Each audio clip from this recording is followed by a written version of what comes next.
সালাত শেষে দেখা যায় যে বড় বড় আলেম তার সামনে বসে আছে কিতাব নিয়ে, একজন পড়ছেন, উনি ব্যাখ্যা করে শোনাচ্ছেন। কিসের কারণে? তার তো চোখ নাই, কিন্তু কি আছে?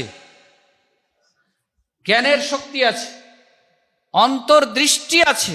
শিক্ষিতের মর্যাদা আর অশিক্ষিতের মর্যাদা কখনো এক হতে পারে না, কখনোই নয়। ছাগলের মতো এরকম বহু স্বভাব আছে আমাদের।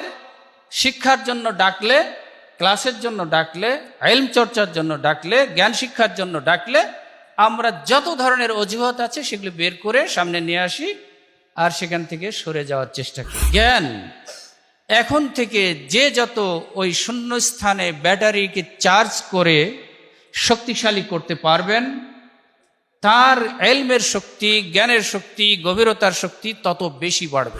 একই মায়ের দুই সন্তান, লেখাপড়ার কারণে একজন হয়েছেন উচ্চ শিক্ষিত হওয়ার কারণে উচ্চ পদস্থ কর্মকর্তা, আর একজন কি করছেন? রিক্সা চালান অথবা হাল চালান। আছে না এরকম বহু? আত্মাহারিক টিভি, ওহির আলোয় উদ্ভাসিত জীবনের জন্য। ছাত্র জীবনটা খুবই বিস্ময়কর জীবন, খুব আনন্দের জীবন, খুব কষ্টের জীবন, খুব দুঃখের জীবন, খুব শয়তানি জীবন। খুব খারাপ লাগলো মনে হয়, শয়তানি জীবন। এটি এজন্য বললাম, যারা তালেবে ইলম, যারা কোরআন এবং সুন্নাহর শিক্ষা গ্রহণ করার জন্য জীবনকে উৎসর্গ করে, এদের পিছনে শয়তান খুব বেশি কাজ করে। আপনাদের কাছে মনে হয় শয়তান আসতে পারে না? হ্যাঁ, আসে। যেমন এক গল্প বলি, কোরআন হাদিসের কথা নয়, একটা গল্প বলি। একজন কসাই চিনি তো আমরা, কি করে? ছাগল গরু জবাই করে। সে একদিন 2-3টা ছাগল নিয়ে বাজারে যাচ্ছিল।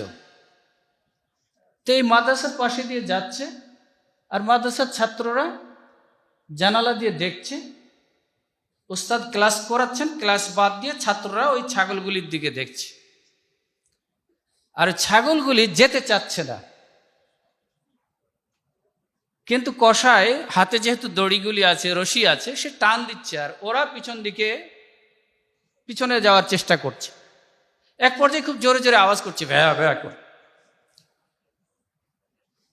তখন ওই ছাত্র ভাই জানালা দিয়ে বলছে, আঙ্কেল ওদেরকে নিয়ে কই যান? বলছে, ওই যে হাট, নদাপাড়া হাট, ওই হাটে নিয়ে যাচ্ছি। ও, আমরা ভাবছিলাম মনে হয় মাদ্রাসায় নিয়ে আসছেন, এই জন্য তাদের এত কষ্ট। তার মানে মাদ্রাসায় আসলে যে কষ্ট হবে, লেখাপড়া করতে হবে, এইটা মনে করছে এই ছাত্র যে মাদ্রাসায় গেলেই মনে হয় লেখাপড়া করতে হবে। আরে হাটে যাবে, এটা তো আনন্দের বিষয়, এরা চিৎকার করে কেন? আনন্দের সাথে দৌড়তে দৌড়তে যাবে।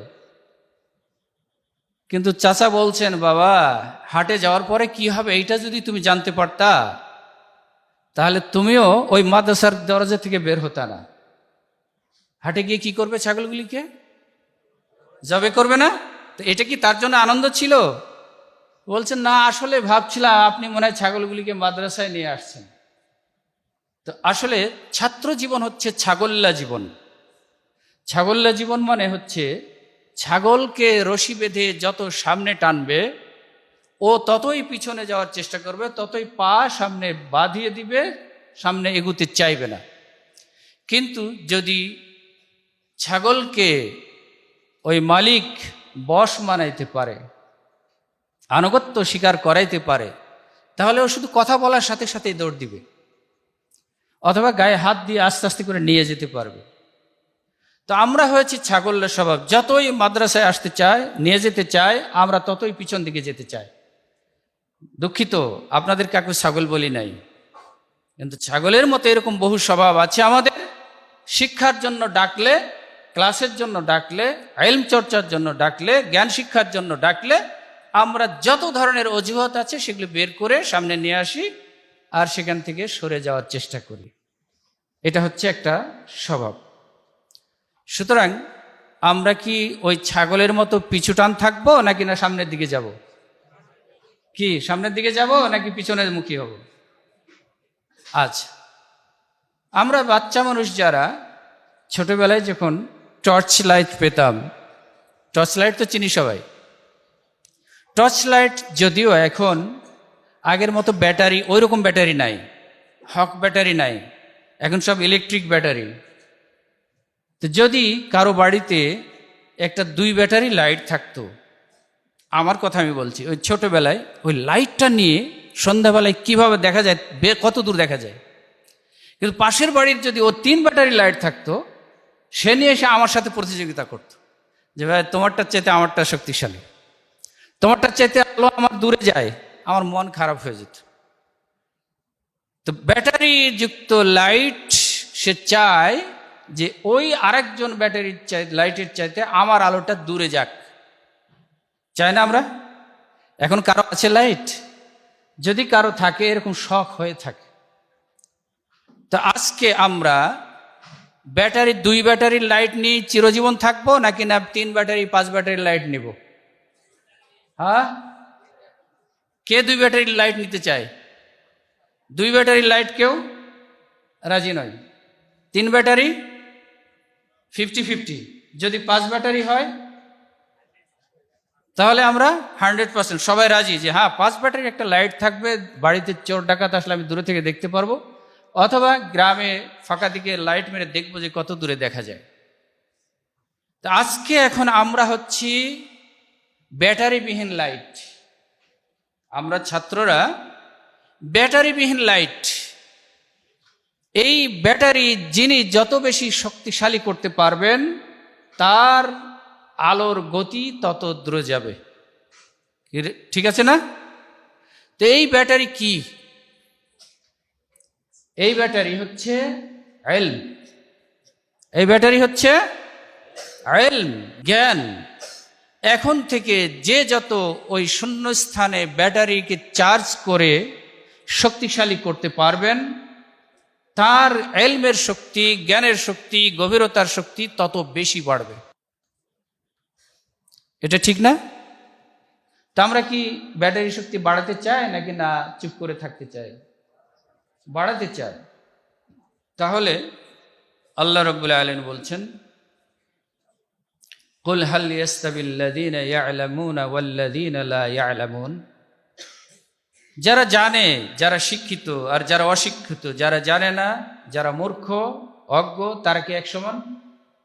সমান? যারা জানে আর যারা জানে না, যারা শিক্ষিত আর যারা অশিক্ষিত, তারা কি এক সমান? এক সমান নয়।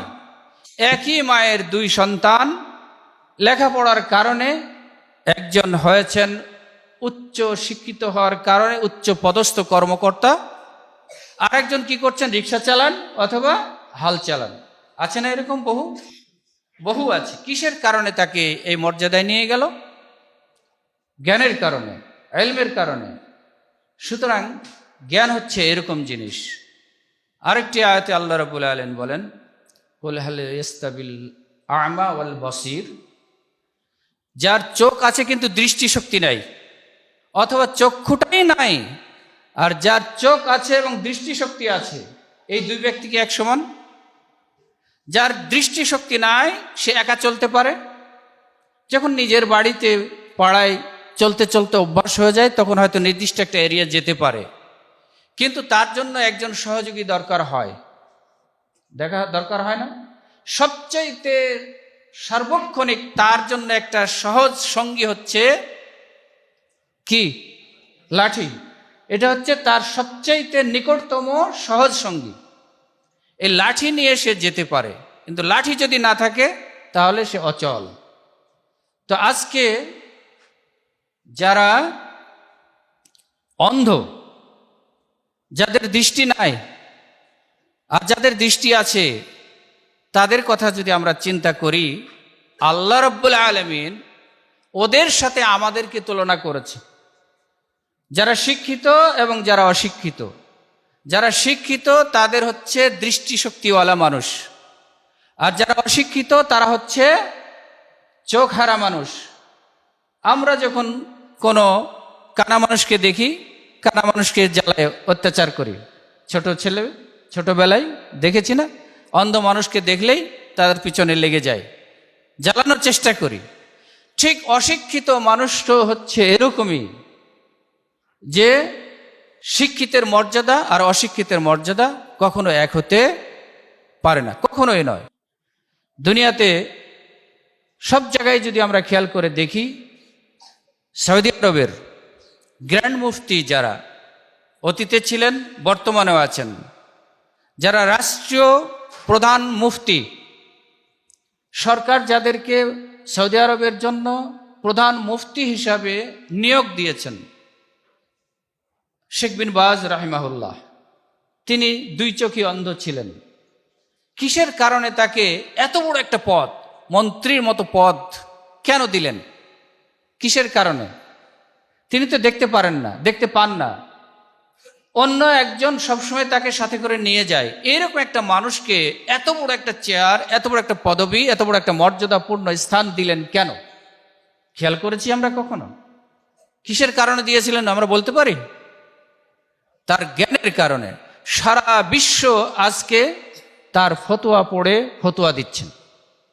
সারা বিশ্বের বড় বড় আলেমরা তার দেওয়া ফতোয়া পড়ে পড়ে আজকে ফতোয়া দিচ্ছি আমরা।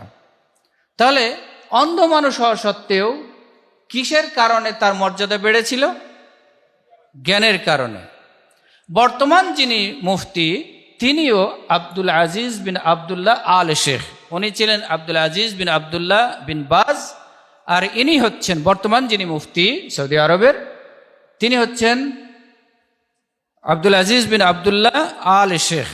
আল শেখ বলা হয়, আমরা এখানে যেহেতু আছি অনেকেই জানি, শেখ মোহাম্মদ বিন আব্দুল ওয়াহাব রাহিমাহুল্লাহর নাম শুনেছি। তার বংশধরের আলেমদেরকে বলা হয় আল শেখ। তো বর্তমানে যিনি মুফতি সৌদি আরবের, তিনিও অন্ধ মানুষ। তিনি এই সৌদি আরবের প্রধান মুফতি শুধু নন, বরং আল ইমাম ইউনিভার্সিটির শিক্ষক। শুধু শিক্ষকই নন, সাধারণ শিক্ষকই নন, একটা ডিপার্টমেন্টের চেয়ারম্যান। কিসের কারণে আল্লাহ তাকে এত মর্যাদা দিয়েছেন? কিসের কারণে সৌদি আরব সরকার তাকে এই পদে দিয়েছেন? হাজার হাজার বড় বড় আলেমে দ্বীন, যারা বড় বড় কিতাব নিয়ে এসে তার ক্লাসে পড়ছেন। শুধু ক্লাসে নয়, এরকম মসজিদে যেখানে তিনি খুতবা দেন, এখন আর খুতবা দেন না। তিনি, আর একটু বলে রাখি, বর্তমান মুফতি, তিনি আরাফার খুতবাও দিতেন। বার্ধক্যজনিত কারণে এখন আর কয়েক বছর থেকে দিতে পারছেন না। তো তিনি যখন মসজিদে সালাত আদায় করেন, সালাত শেষে দেখা যায় যে বড় বড় আলেম তার সামনে বসে আছে কিতাব নিয়ে, একজন পড়ছেন, উনি ব্যাখ্যা করে শোনাচ্ছেন। কিসের কারণে?